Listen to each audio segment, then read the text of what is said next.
Jai Mother. Charanam Sharanam Ramambige, Charanam Sharanam Trayambage. It cannot be told by the words of the mouth. It cannot be written on paper. It is like a dumb person who tastes a sweet thing. How shall it be explained? Kabir. I reached Trichur, my childhood home. I was filled with mother to the total exclusion of everything else, and I could not contain myself. I narrated to my mother and sister and other dear ones in detail about my momentous meeting with mother and its aftermath. They were astonished at the miraculous change in me.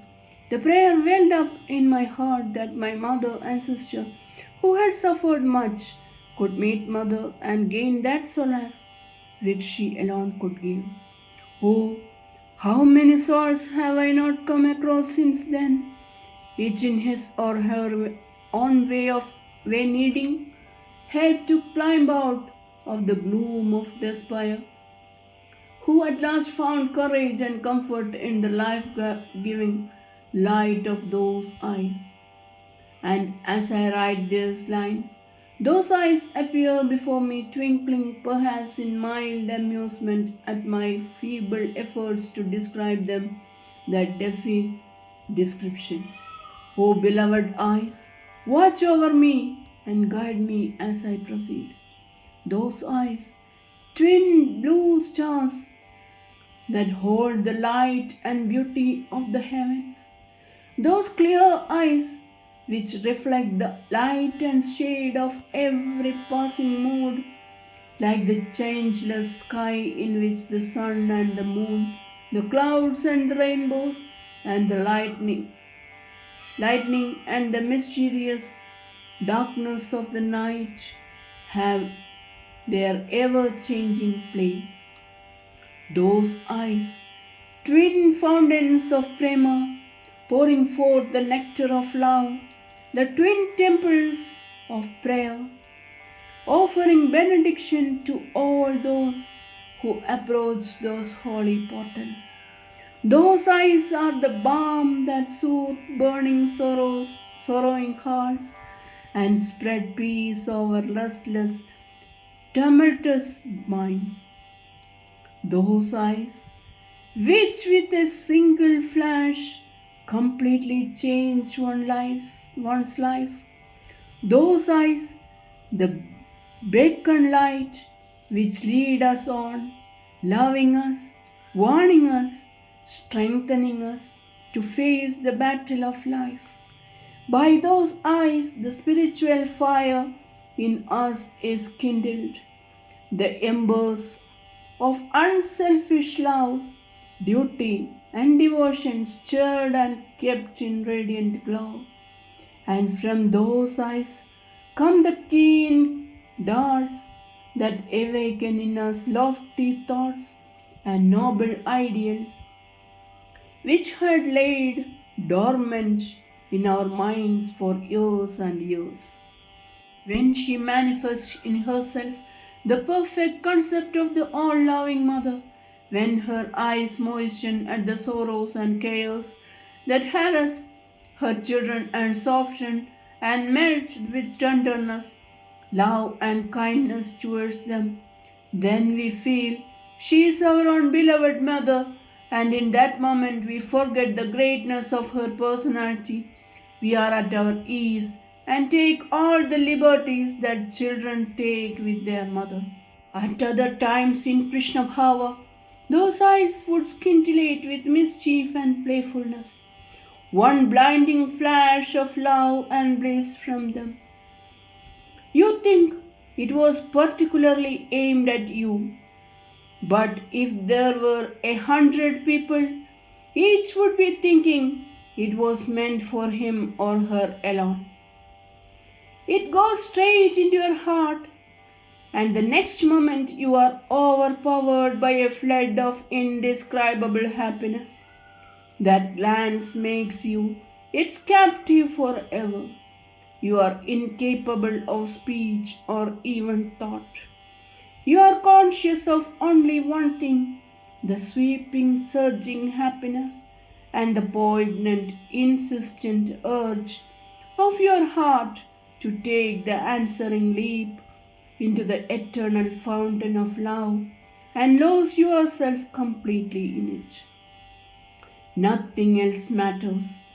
Oh, the heart-stealing, soul-entrancing glance of those eyes. At times, a faraway, remote look comes into those eyes when it seems to us that all the forces are gathered deep into her being and she appears aloof, apart from us and everything that is worldly. A look so unfathomable and brooding that it strikes awe into our hearts. We have then a feeling that we are before an inscrutable being, a feeling that disturbs us profoundly, rendering us incapable of assuming any familiarity with her and utterly bereft of our ease and poise. We are given a glimpse of the limitless force that is locked up in that charming human frame, which imparts at her slightest words or wish the inviolability of an ultimate command. The look lingers with us long, and we are led to better ourselves to straighten our path. For love goes hand in hand with fear, and thus we are elevated by both. Then again, in the power of the Divine Mother, those eyes flash with fiery brilliance.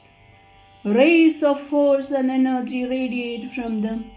They probe deep into every nook and corner of our being.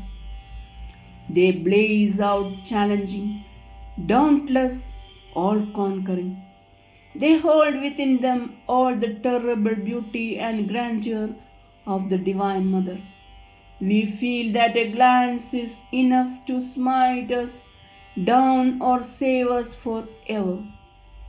That face passes, and in the same power, those eyes appear merciful, lustrous, mellowed, with sweet grace, waiting for the homage of a true Bhakta.